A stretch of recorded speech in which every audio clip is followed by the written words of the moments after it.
Picture two people standing on the same street corner. Same age, both 75 years old.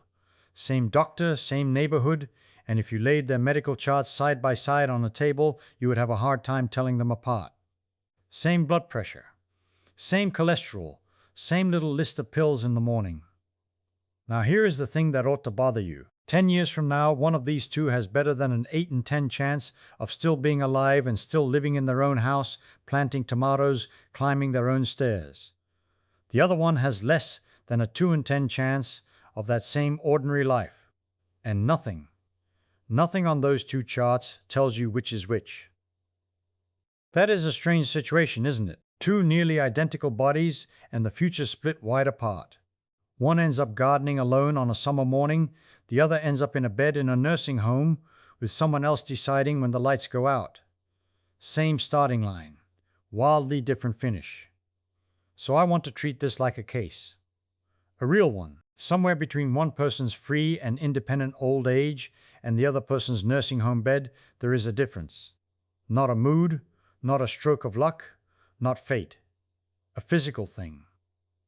Something you could in principle put a number on. And I have a suspicion, which I will tell you honestly right up front, that this thing is measurable in a matter of seconds, with nothing fancier than a stopwatch and a chair. But I am not going to hand you the answer. I want to earn it. I want us to walk through the evidence the way a detective walks through a crime scene, picking up each clue, turning it over, and asking, does this actually explain anything, or am I fooling myself? Let me open the case file. And the first page of this file is a single ugly word. Falling. Now everybody knows old people fall. It sounds almost too obvious to study, but watch what happens when you actually count. There was a careful study following more than 1,100 people, all of them past age 71, living in their own homes, not in any institution. Ordinary folks. And the researchers watched them for up to 3 years and simply asked who ends up admitted to a nursing home and does falling have anything to do with it. Here is what came out. If one of these people had a single fall, just one, that did not even injure them, their risk of landing in a nursing home went up by a factor of about 3, even after you carefully account for all their other troubles. One fall. And if they had more than one of those non-injurious falls, the multiplier climbed to more than 5. And if they had a single fall that caused a serious injury, one bad fall, the risk of ending up in a nursing home went up more than tenfold. Tenfold. From one event. Sit with that arithmetic for a second, because it is doing something violent to our intuition. We tend to think of getting old as a slow, smooth slide. A little grayer, a little slower, gently downhill. But this number is not a gentle slope. This number is a cliff. You are walking along fine, and then in one afternoon on one wet kitchen floor, your whole future flips from the 8 in 10 story to the 2 in 10 story. And when people look across the board at why older folks get admitted to nursing homes in the first place, falling shows up as a contributing factor in something like 4 out of every 10 admissions. 4 out of 10. This one thing, falling, is not a minor character in the story. It is close to the villain of the whole piece. And it is not rare, and it is not cheap. Look at a whole country for a year. Among people 65 and older, falls are the #1 cause of death from injury. In a recent year, that meant more than 38,000 deaths. More than 1 in 4 older adults reports falling every single year. That is over 14 million people in one country in 1 year hitting the ground. And the bill for patching up the non-fatal ones, the broken hips and the cracked wrists and the hospital stays, runs to something like $50 billion a year. So this is not a small quiet corner of medicine. This is an enormous, roaring problem, and it turns on a single physical event. A person, upright and independent one moment, on the floor the next. All right. So we have our crime. The fall is the moment the future turns. Now the detective's real question begins. Why does one person fall and the other one doesn't? And here I have to introduce our first suspect, because it is the suspect almost everybody arrests first, and I want to show you why we have to let him go. The first suspect is bad luck. Just chance. You hear it constantly. She slipped. He tripped on the rug. There was ice. It could have happened to anybody. The floor was wet. What can you do? Now, I am not going to stand up here and tell you that ice isn't slippery or that rugs don't bunch up. Of course they do. But watch, because I want to show you why bad luck cannot be the whole explanation. If falling were really just random misfortune raining down out of the sky, then it would fall on everybody about equally. The wet floor doesn't know how old you are. The loose rug doesn't check your birthday. If it were pure chance, a group of 40-year-olds and a group of 80-year-olds ought to hit the floor at about the same rate, because they meet about the same number of wet floors and loose rugs in a year. But that is not what happens. Not even close. The 80-year-olds fall far more, and they get hurt far worse when they do, and they end up in that nursing home bed at a rate the 40-year-olds almost never see. So something inside the person is changing. The rug is the same. The ice is the same. The person is different. Which means the interesting quantity, the thing our whole case is really about, is not out there on the floor. It is in here, in the body. The floor only ever proposes. The body decides whether it goes down. And once you say it that way, you realize the word luck was hiding something from us. When we say she was unlucky, what we usually mean, if we are honest, is that she met a small challenge. A little slip. A misstep.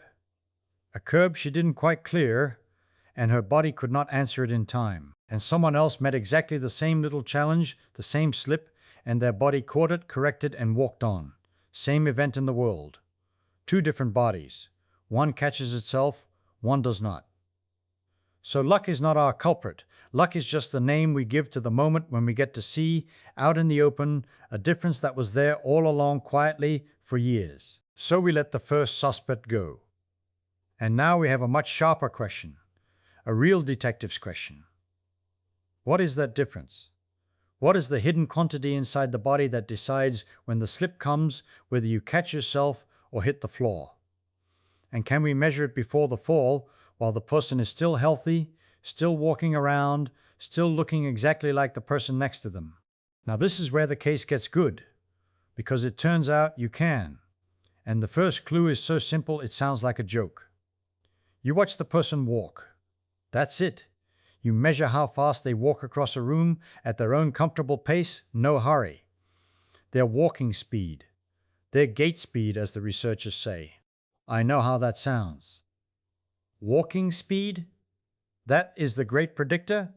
Let me show you the evidence, because when I first met these numbers, I did not believe them either.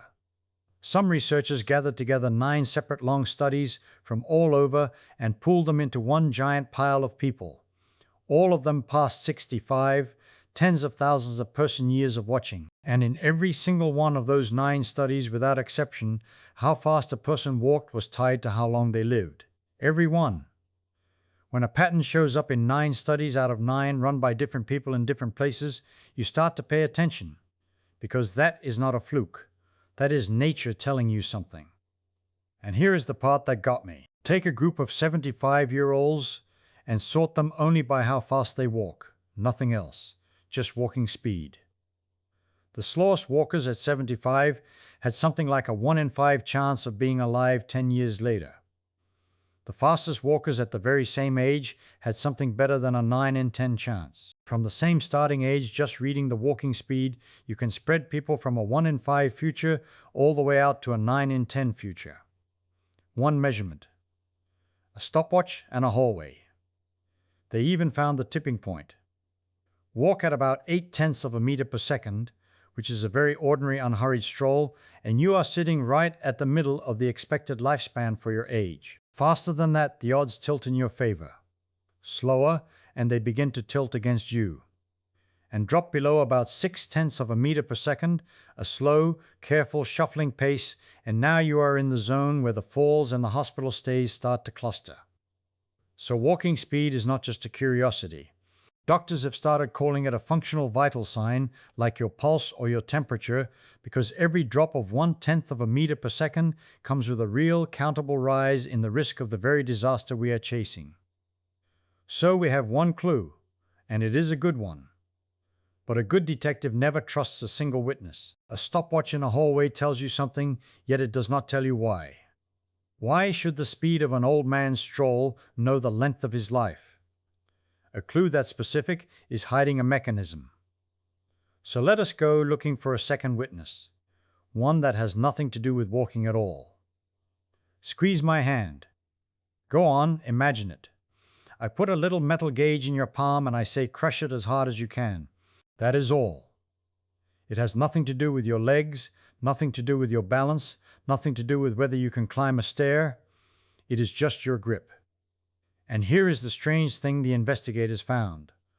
They ran a study across 17 countries, tens of thousands of people, all sorts of lives, all sorts of diets, and they tracked who lived and who died. And that silly little squeeze of the hand predicted it.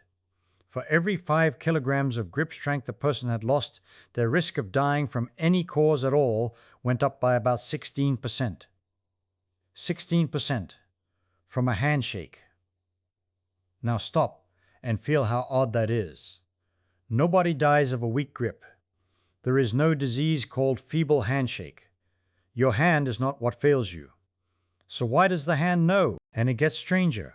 Because when they lined up grip strength against the blood pressure in your arteries, the number your doctor frets over at every visit, the humble handshake was the better prophet. It outpredicted blood pressure for death from all causes and for the heart in particular. A thing you can measure in 2 seconds with a cheap spring gauge beat one of the crown jewels of modern medicine. And it is not a fluke of one study. Go back to work done decades earlier, where they gripped a group of people in the early 1970s and then followed them, patiently, all the way out to the end of the century. Nearly 30 years of watching, and the grip they measured in the prime of life in middle age still cast a shadow that far forward. The strong-handed at 40 and 50 were the ones still buttoning their own coats and climbing their own stairs decades later.